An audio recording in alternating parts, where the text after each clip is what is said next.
영산인 여러분 안녕하십니까? 여기는 여러분의 영산대학교 신문방송국입니다. 영산대 방송국은 총 600와트로 주간 180분 방송을 하고 있으며 영산인 여러분의 정서 함량과 권익 보장에 힘쓰고 있습니다. 그럼 지금부터 2019년 3월 넷째 주 점심 방송을 시작하겠습니다.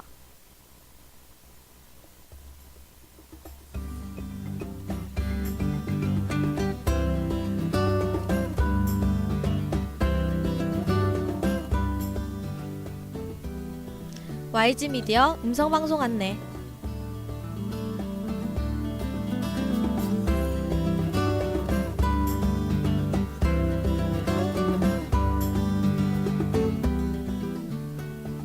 이 시간 이후 방송 순서를 알려드리겠습니다. 음성방송은 학교 내외에서 일어나는 소식들을 알려드리는 영산 소식과 음악과 함께 하루의 여유를 찾는 음악이 있는 쉼터, 그리고 별책 부록이 방송됩니다. 학우 여러분의 많은 관심 바랍니다.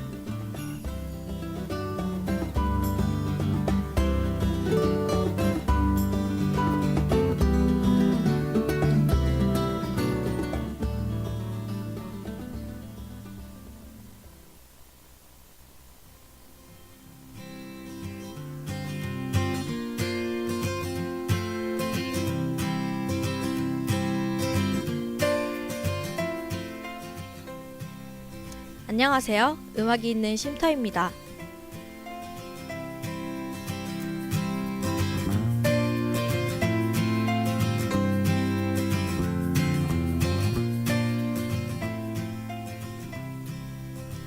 날씨가 따뜻해지면서 그에 따라 입는 옷도 점점 얇아지고 있습니다. 하지만 낮과 밤의 온도차가 심해 이런 날에는 감기가 더 잘 걸린다고 해요. 낮에는 조금 덥더라도 겉옷을 꼭 챙겨 다니시면 좋을 것 같습니다. 혹여나 겉옷이 부담스럽다면 가방에 작은 담요 하나쯤 챙기는 것도 추천드려요. 그럼 오늘 음악이 있는 쉼터 시작하겠습니다.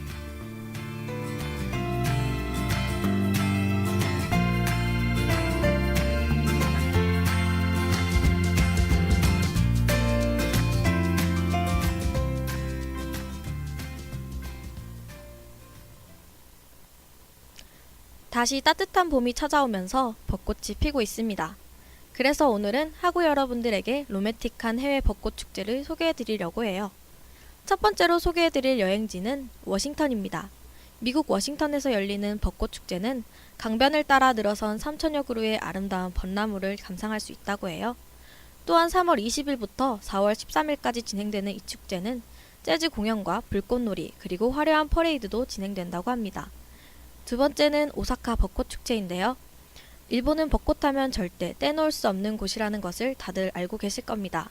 그 중에서도 오사카에서 열리는 축제는 아름다운 전경으로 사람들의 시선을 사로잡는다고 하는데요. 웅장한 오사카 성을 배경으로 약 300여 그루의 벚나무가 내부를 장식한다고 합니다.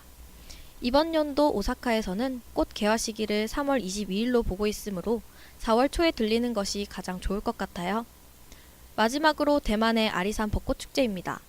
대만의 가오슝 지역에 위치한 아리산은 이번 연도 3월 9일부터 4월 15일까지 벚꽃 축제를 연다고 해요. 대만의 3대 명산인 아리산은 산림 열차를 타고 벚꽃과 어우러진 아름다운 경관을 느긋하게 감상할 수 있다고 합니다.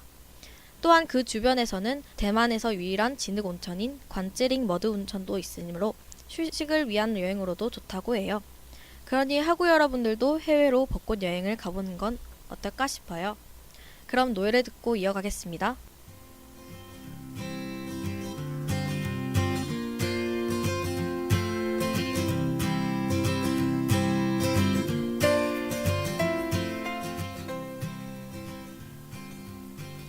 봄은 계획과 시작의 계절이다 라는 말이 있습니다. 봄을 시작으로 모든 계절이 돌아가기 때문에 나온 말이라고 해요. 저에게 봄은 아무것도 하지 않아도 괜히 설레는 계절입니다. 학우 여러분들은 봄은 어떤 계절인가요? 학우 여러분들에게도 새로운 시작과 설렘을 주는 계절이었으면 좋겠습니다. 무엇을 하던 학우 여러분들의 봄은 늘 이쁘길 바라며 그럼 오늘 음악이 있는 쉼터는 여기까지예요. 안녕히 계세요.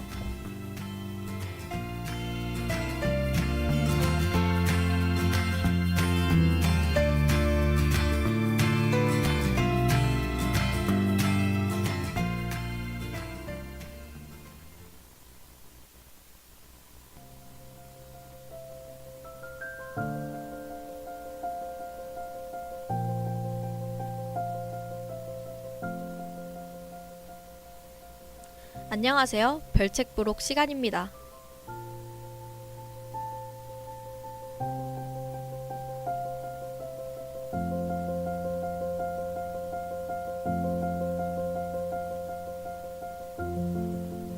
책은 마음의 양식이라는 말이 있습니다.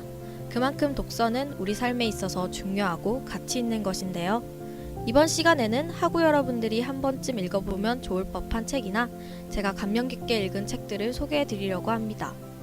독서는 시간적, 공간적 한계를 뛰어넘어 새로운 경험과 지식을 안겨주고 그를 통해 성장의 발판을 마련해 준다고 해요.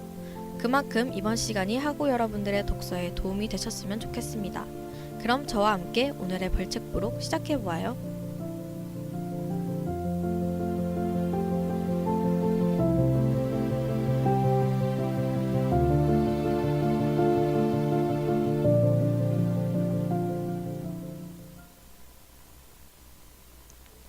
첫 번째로 소개해드릴 책은 저자 백세희의 죽고 싶지만 떡볶이는 먹고 싶어입니다. 이 책은 저자의 기분 부전장애 치료 기록을 담고 있는 내용인데요. 어두운 감정만 풀어내기보다는 구체적인 상황을 통해 원인을 찾고 건강한 방향으로 나아가는 것을 중점을 두고 있습니다. 겉보기에는 멀쩡하지만 속은 골아있는 사람들, 불안 속에 하루를 살아가는 사람들에게 본인의 경험을 들려주는 내용이에요. 소소하고 진솔하게 그리고 담담하게 써내려간 글로 독자들의 공감을 얻고 있다고 합니다. 저는 이 구절이 가장 마음에 들었는데요. 바로 어두운 면을 드러내는 건 내가 자유로워지는 하나의 방법이다. 이것 또한 나라는 걸 소중한 사람들이 꼭 알아줬으면 좋겠다. 라는 내용입니다. 많은 사람들은 자신의 어두운 면을 드러내는 것을 두려워하고 힘들어해요. 그러한 마음을 알고 조언을 해주는 것 같다고 느꼈습니다. 그리고 많은 사람들이 티를 못 내지만 속앓이하는 부분에 대해 차분히 이야기해주는 것이 좋았어요. 혹시 학우분들 중에도 위로받고 싶거나 가볍게 읽을 수 있는 에세이를 원한다면 이 책을 추천드리고 싶습니다. 두 번째로 추천해드릴 책은 저자 조조 모이스의 미비표유입니다. 이 책은 영화로도 유명한데 유럽 배경 소설로 작은 시골 동네에서 이루어지는 내용입니다. 주인공 루이자 클라크는 카페가 문을 닫으며 일자리를 구하게 돼요. 그러면서 사지마비 환자인 윌 트레이너의 간병인이 됩니다. 클라크는 윌의 기본을 북돋아주고 싶어서 삶의 용기를 주고자 여러 계획을 짜고 노력하는데요. 6개월 동안 루이자 클라크는 윌 트레이너와 함께하며 있었던 감동적인 해프닝의 이야기입니다. 책의 내용 중 가장 기억에 남는 말은 난 그걸로 안 돼요. 이 세상은 아무리 당신이 있더라도 모자라. 내가 원하는 삶이 아니에요. 라는 내용이에요. 사랑으로는 분명 채울 수 없는 부분이 있고 윌은 사랑보다는 자신이 할 수 없는 무언가에 대한 갈망이 더 컸다고 느꼈습니다. 루이자는 소소하게 좋은 사람들과 사는 것이 꿈이었어요. 하지만 넓은 세상을 누비며 자신의 사업을 확장시키고 도전하며 사는 것이 꿈인 윌에겐 지금의 원하는 삶이 아니었을 거라고 생각합니다. 이 책은 둘의 다른 가치관이 너무 이해가 되고 마음을 알 것 같아서 슬픈 책이에요. 혹시 영화로 미비포유를 보신 학우분들이 계신다면 꼭 책을 읽어보셨으면 좋겠습니다. 영화에 생략되는 부분이 아주 많고 책으로는 주인공들의 감정이 더 생생하게 느껴지기 때문이에요. 두껍지만 몰입도가 높은 책이니 감성적인 밤에 읽으면 좋을 것 같습니다.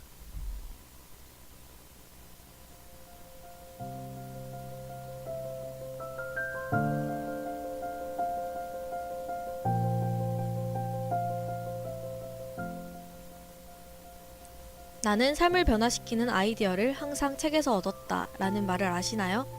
그만큼 책은 사람들의 삶 속에서 많은 영향을 끼치기도 합니다. 책에서 위로나 조언을 얻기도 하고 가끔은 눈물과 웃음을 쏟기도 해요. 그래서 책을 읽는 것은 마음의 양식을 쌓는 것이라고 하는 게 조금 이해가 됩니다. 학우 여러분들에게 저희 별책 부록 시간이 다양한 생각과 경험을 접하신 계기가 되었으면 좋겠어요. 그럼 별책 부록은 여기까지입니다. 다음 시간에 또 만나요.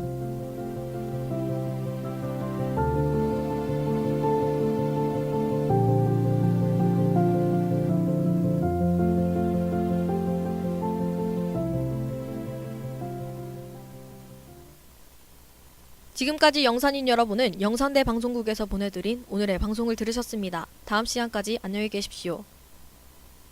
참된 인성으로 창의성과 실용성을 지향하며 21세기를 이끌어 나갈 영산대학교 신문방송국입니다.